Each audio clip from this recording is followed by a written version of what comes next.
All right, we need to talk about the Cleveland Cavaliers. This team just lost to the Chicago Bulls last night by 16 points. It really wasn't close in the fourth quarter, and this team now falls to 15 and 13 on the season. The Chicago Bulls, over the last month or so, basically since their 6-1 start, have been arguably the worst team in the NBA. They've lost to the Pelicans multiple times, they've lost to the Pacers, they've lost to the Nets, and they barely beat the Washington Wizards by 1 point. They also lost to the Charlotte Hornets as well. This is a game in which the Cavs did not have Evan Mobley, but that's no excuse. That is no excuse for the standards they had going into the year, projected to win over 50 games, a team that won 64 games last year and was the number 1 seed in the Eastern Conference, and now they are the 9th seed 28 games through this season. They probably didn't lose their 13th game until February of last year's season, maybe even later than that, and now they are currently 12th in the NBA in terms of net rating, 12th in defensive rating, and 11th in offensive rating. Now, maybe we underestimated the loss of Jordan Ott. Obviously, he's getting the Phoenix Suns to overachieve, while the Cleveland Cavaliers are underachieving. Jordan Ott was a top assistant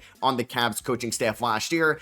That can't be the end-all be-all, right? Like, you can't just say that you're taking a step back this year because of an assistant coach leaving, but obviously he could play a part in it as well, and a big loss from the 64-18 team, a team that had the number 1 offensive rating last year, in which Darius Garland ended up playing 75 games. He wasn't like super banged up last year. It was Ty Jerome, basically. This guy was one of the best backup point guards in the NBA. He was one of the best backups in the NBA, point blank, and he's been hurt this year for Memphis, but you could definitely see the loss of Ty Jerome and his offensive creation off the bench. Darius Garland, Donovan Mitchell, you guys are going to have a low usage night. Don't worry. We have Ty Jerome that could step up and give us 17 points on an efficient clip and get everybody involved. And that's what Lonzo Ball was supposed to be this year. They traded Isaac Okoro for Lonzo Ball. They realized they had all these wings. DeAndre Hunter, who we're going to get to, Sam Merrill, Max Strus, Jalen Tyson. We could afford to trade a wing for a guard. And when this move happened, I liked it. Lonzo Ball has a team option in the offseason. The way he's playing, it's not getting picked up. And Isaac Okoro was making $11 million next year. This team needs to duck the second apron. But Lonzo Ball is making more this year than Ty Jerome is. And I know them saving some money long-term also allowed them to re-sign Sam Merrill, who's a good player and a good three-point shooter, and it's a good contract. I don't know, man. If you were going to commit to the second apron, which Dan Gilbert did this year, why didn't you just bring back Ty Jerome for the dollar amount he got from the Grizzlies? I thought pre-offseason, at least before the playoff run, which didn't end too well for Cleveland, Ty Jerome was going to get the full mid-level, about $15 million a year. He got half of that in free agency. I just thought he was that good last year. Lonzo Ball, his replacement, is shooting 28% from the field, 25% from three, and 68% from the free throw line. This is a complete 180 from what they had off the bench last year in Ty Jerome, who was one of the more efficient guards in the NBA. And Lonzo, I want him to succeed, man. He has been through so much, and he was such an exciting player in New Orleans and Chicago before he got hurt. Last year, I enjoyed watching Lonzo as well. He played 35 games, getting his feet wet yet again for not playing in almost 3 years. Like, that is insane. But this, like, if you're going to go to Cleveland, you're going to be held to a higher standard for a team that just won 64 games, that had its eyes set on winning the Eastern Conference this season with the injuries to Halliburton and Tatum. There was a path for Cleveland. In the offseason, everybody basically had Cleveland 1 or 2 with the New York Knicks in their preseason predictions, and this team is currently the 9th seed in the Eastern Conference. It's been a disaster. Lonzo Ball needs to be better. I don't know if they're going to scale down his usage. Like, he's been playing a decent amount. Obviously, there's been an injury to Garland this year. Right now, they're dealing without Evan Mobley. At one point, they were dealing without Jared Allen. But yeah, Lonzo can still rebound well. He can still play make well. I like him in transition. He just needs to stop taking threes. He's literally looking like rookie year Lonzo Ball out there, who shot 30% from three. This is actually worse. And he's taking 5 attempts a night. I don't know why Kenny Atkinson maybe hasn't preached to Lonzo. Scale back the 3-point volume. It is shooting us out of games. And like, their issues go way beyond Lonzo Ball. Like, he has not been the main issue. DeAndre Hunter has also not been great this year. There's been some, I don't know about like motor issues, but I do feel like he's looked a little lackadaisical out there, not diving for loose balls and not being super aggressive on the offensive and defensive glass. He's averaging 15 points, 4 rebounds, 2 assists, shooting 43% from the field. Not great for his standards, 30% from three and 84% from the free throw line. He had a 4 for 14 game against the Washington Wizards, a game in which they won by 4. He had a 14% shooting game against the Charlotte Hornets. And last night, he just like wasn't that effective, I would say, against the Chicago Bulls. Where it's just like at times, I forget he's out there. Like, he's averaging 15 points per game. Like, he's getting the counting numbers. I just don't think it's been super effective. I don't think the defense has been there. He recently just got benched by Kenny Atkinson. Benched, I mean, he's not in the starting lineup anymore. He still played 28 minutes off the bench last night for Cleveland. And I know injuries have also played a big part in this as well. Max Strus was a big part of their 64-win season last year as well, where he ended up shooting 38% from three, averaged 9 points off the bench, 4 rebounds, 3 assists. He is yet to play this year with a foot injury. And the last update was on September 30th, but he still has a lengthy recovery process ahead due to the surgery on his fractured left foot. When is he coming back? Like, is he not coming back until the new year, potentially? Like, Evan Mobley is currently hurt right now with the dreaded calf strain, the scariest injury this year. But I feel like Evan Mobley hasn't leveled up. He's been a good player, like 19, 9, 4 assists, about 50% from the field, 35 from 3, 64% from the free throw line. Great defense. I just feel like he hasn't taken that leap where I'm saying, okay, he can make an all-NBA second team this year. He did win DPOY last year, which is very impressive. It helped him get some escalators in his contract extension. He wasn't going to win that if Wemby didn't end up getting hurt late in the year, but his volume has gone up, his minutes have gone up, but I feel like he hasn't really leveled up his production where it's like, okay, we need to worry about Mobley when the ball is in his hands. He can go for 25 any single night. He's just kind of been like 19-9 man, 18-8 man. Larry Nance Jr. has been a disaster signing. I really liked it in the offseason. I thought it was one of the best veteran minimum signings out there. It has not been great. Sam Merrill is currently dealing with a hand injury at the moment. I've liked the Naquan Tomlin minutes, but do you hear that? He's a two-way guy. Naquan Tomlin, I think, is a nice energy guy off the bench, but he should not be playing maybe as much as he has right now. Jalen Tyson has taken a leap this year. An older prospect who went to 3 schools, 23 years old, has been a nice wing for this team.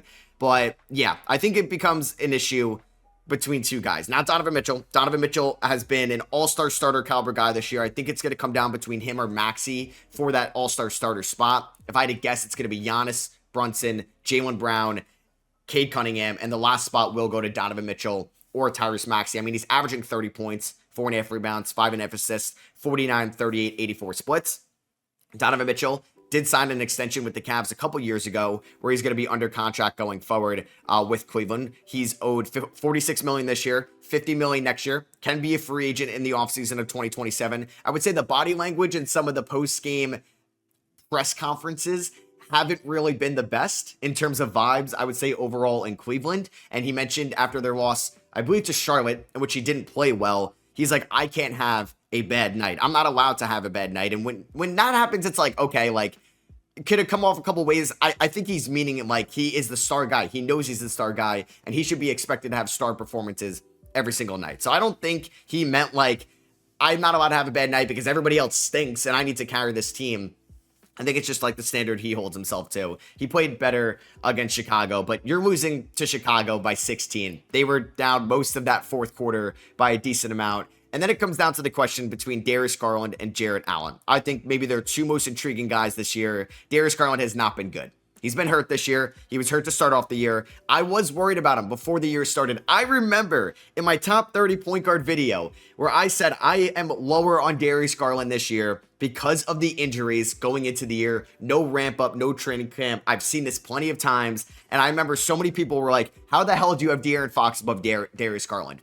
All I'm saying. I can't wait to go back to that video. I'm sure I have some bad takes in that one as well. But Darius Garland has not been good. He's been picked on defensively, and he's not been the offensive engine that he's been in years past, that he was for the 64-win team last year, that they need him to be. And then Jarrett Allen, also not a bad player, and he's been productive this year.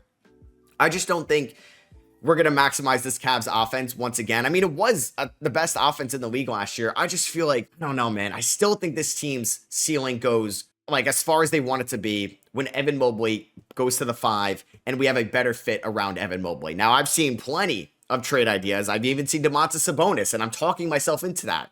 Can this team somehow get Lauri Markkanen? I mean, I think I'm going to do a whole Cavs trade video soon. That might even come out tomorrow. Like every Cavs trade idea, we sit down for half an hour, go through the trade machine for the Cavs. I think that'll be interesting because this team right now, though, is in the second apron by $22 million.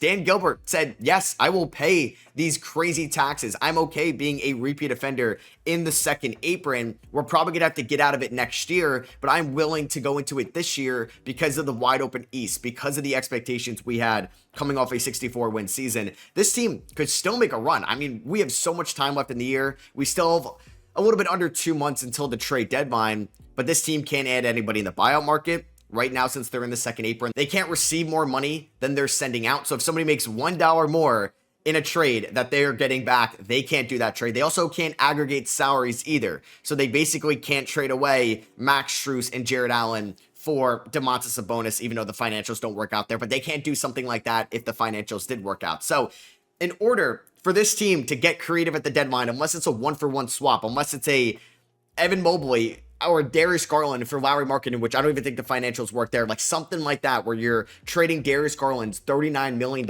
for somebody making $34 million, they're going to have to make a trade to clear up $22 million in cap space to get below the second apron, which is incredibly tough. Now, this team does have good trade assets. Unless you're getting Giannis Antetokounmpo, I don't think this team is trading away Evan Mobley.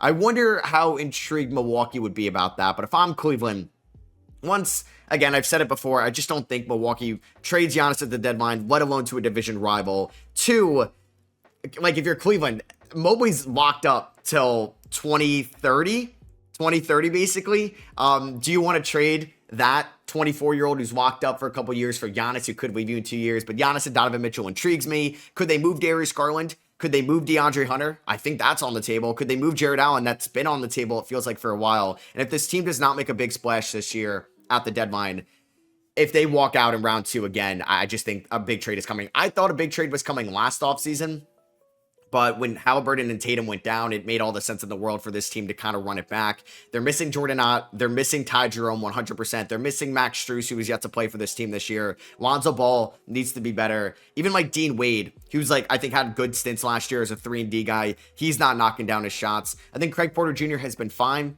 but not Ty Jerome fine. Tyrese Proctor's been thrown out there as a second-round pick. He's kind of struggled at times. I mean, I'm not really loving the Thomas Bryant minutes either this year. And I think I hit on everybody. The Cavs need to be better. They've been like a fine team this year. They're just like a little bit better than mid, but they're the 9th seed in the Eastern Conference. They are 15-13. They're still just basically 2.5 games from the 3 seed. 3 games from the 3 seed. So it's not like they're completely out of it yet, but it does feel like they have some work to do if they want to be back in the conversation with the Knicks and the Pistons. And I'd even say like the Raptors, the Magic, the Celtics have been noticeably better than the Cavs this year. They've been more physical. They've been more consistent. And I do wonder what direction the Cavs are going to go into this year. They also do not own their first round pick. They actually don't own any of their first round picks basically until we get to the year 2030. The Hawks do own a swap with them this year via the DeAndre Hunter trade that was made at the deadline last year.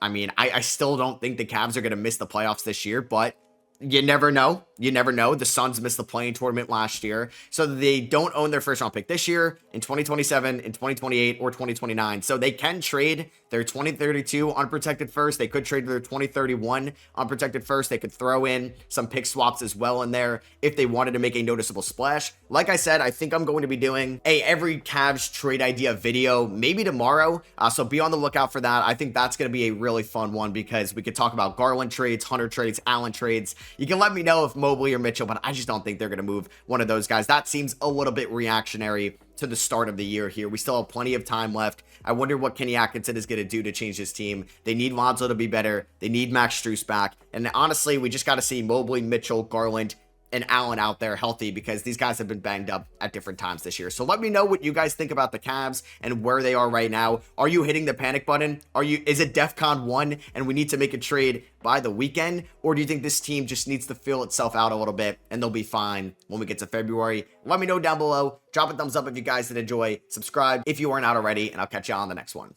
Peace.